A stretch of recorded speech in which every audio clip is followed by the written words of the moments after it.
The warehouse is collapsing. Smoke chokes the air, gunfire echoes like thunder through the concrete halls. 3 armed men are closing in from the north exit, 2 more from the south. The private security team is pinned down behind a row of metal crates, their radios screaming static and panic. "We're done! We need to pull back now!" someone shouts. The team leader is bleeding from his shoulder. His hands shake as he reloads. They were supposed to extract a weakness. Instead, they walked into an ambush. And in the middle of it all, crouched low behind a pillar, is her. Emma Clarke. Mid-30s, plain clothes. Hair tied back in a simple ponytail. No tactical vest, no weapon in hand. She looks like she doesn't belong here at all. And that's exactly what they think. "Clarke, stay down, don't move," the team leader barks at her. She doesn't respond. Her eyes are calm. Too calm. One of the guards glances at her with frustration. Why the hell did they send a storyteller on a rescue op? Because that's all they see. A woman who talks too much. A woman who tells wild stories about combat that no one believes. A woman they've mocked in the break room, laughed at during briefings, and dismissed as delusional. But what they don't know is that Emma Clarke isn't just a storyteller. She's a ghost. Before we continue, if you love stories of underestimated women who rise and dominate, hit that subscribe button right now and drop a comment telling us which country you're watching from. Show some love. Emma Clarke wasn't always ignored. Years ago, she served, not in some desk job, not in logistics. She was part of an elite Navy SEAL support unit, one of the few women to ever complete the pipeline and survive live operations in classified war zones. But when she left the service, she didn't talk about it much. She became a private consultant, quiet, low profile. She'd tell a story here and there at the office, about rappelling from helicopters, about close-quarter combat in Baghdad, about disarming insurgents with her bare hands. And every time, people smiled politely, then whispered behind her back, "She is exaggerating. She probably just filed paperwork. Women don't do that stuff."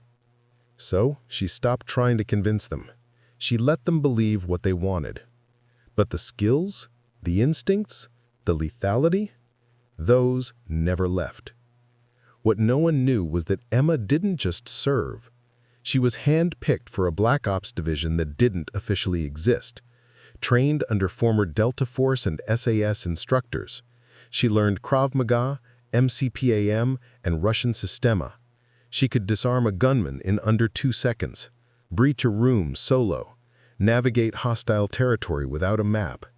She spent 6 years in places the government would never acknowledge, places where one mistake meant death. And she never made a mistake. When she finally left, it wasn't because she couldn't handle it. It was because she wanted a life, a normal one, away from the blood and the bullets. But the warrior inside her, that never retired. Back in the present, the situation is falling apart. The team is out of options. The exits are compromised. The witness they came to extract is unconscious in the corner, bleeding from a head wound. The attackers are moving in, tightening the circle like a noose. "We've got maybe 30 seconds before they flank us," one guard shouts, voice cracking with fear. Emma watches. Her breathing is steady, her pulse slow. She's been here before. Different warehouse, different enemy, same fear in the eyes of the people around her. She moves to stand. "Clarke, I said stay down," the team leader snaps. She ignores him. "Emma, don't be stupid. You're not trained for this." "Actually," she says quietly, her voice cutting through the chaos like a blade, "I am." Before anyone can respond, she's already moving. Emma steps out from behind the pillar. No hesitation, no fear. The first attacker rounds the corner, rifle raised. He doesn't even get a chance to aim. Emma closes the distance in a heartbeat. She grabs the barrel of the rifle, twists it upward, drives her elbow into his throat, and sweeps his leg in one fluid motion. He hits the ground, choking. She strips the weapon, checks the mag, and chambers a round in under 3 seconds. The second attacker sees her and fires. She's already gone. Rolling behind a crate, she pops up and delivers 2 controlled shots. Center mass. He drops. The team stares, frozen in disbelief. What the? Emma doesn't stop. She moves like water, like shadow. She flanks left, uses the smoke as cover, and neutralizes two more hostiles before they even realize she's there. Her movements are surgical, efficient. No wasted motion, no panic. This isn't luck. This is mastery. One of the guards stammers, Who the hell is she? The team leader just stares, blood draining from his face. Clarke, you're... Yeah, she says, reloading without looking. I tried to tell you, but it's not over. A radio crackles. A voice in a thick accent growls through the static. Roof access, bringing in reinforcements. 2 minutes. The ceiling above them shudders. Boots, heavy boots, at least 6 men descending from above. The team leader's face goes pale. We can't fight that many. We need to go, now. But the exits are still blocked, and the witness is still unconscious. If we leave him, he's dead. If we stay, we're dead. Emma looks at the witness, then at the team, then at the ceiling. She makes a choice. Get him to the east exit. I'll buy you time.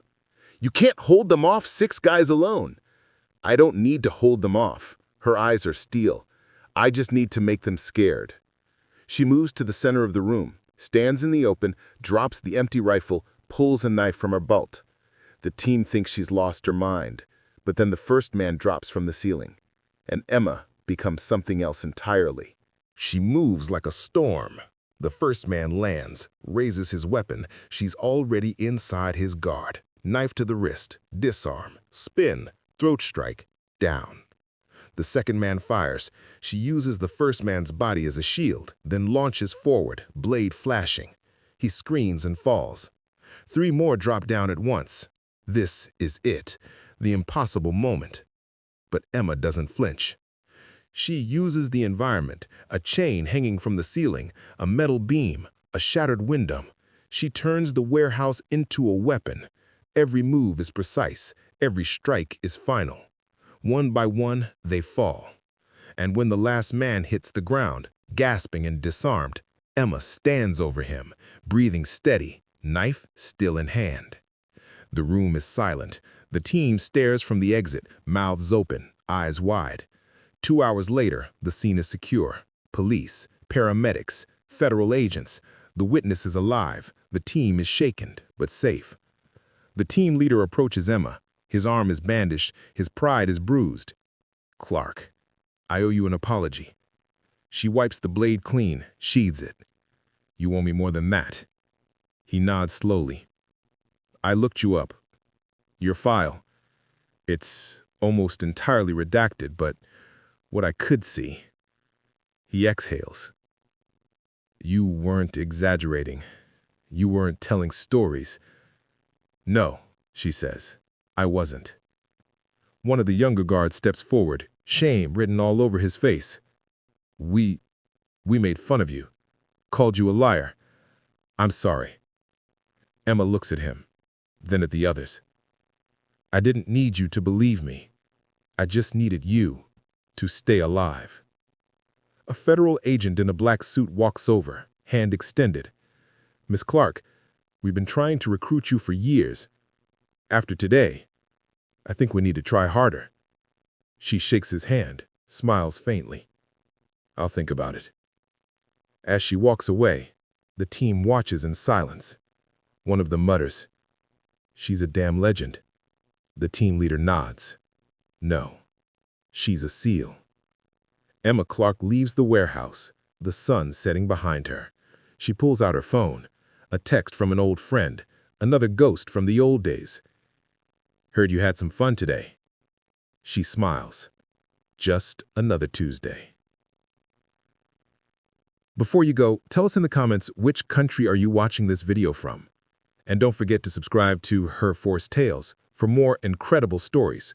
And hit like, share, and comment to support the channel.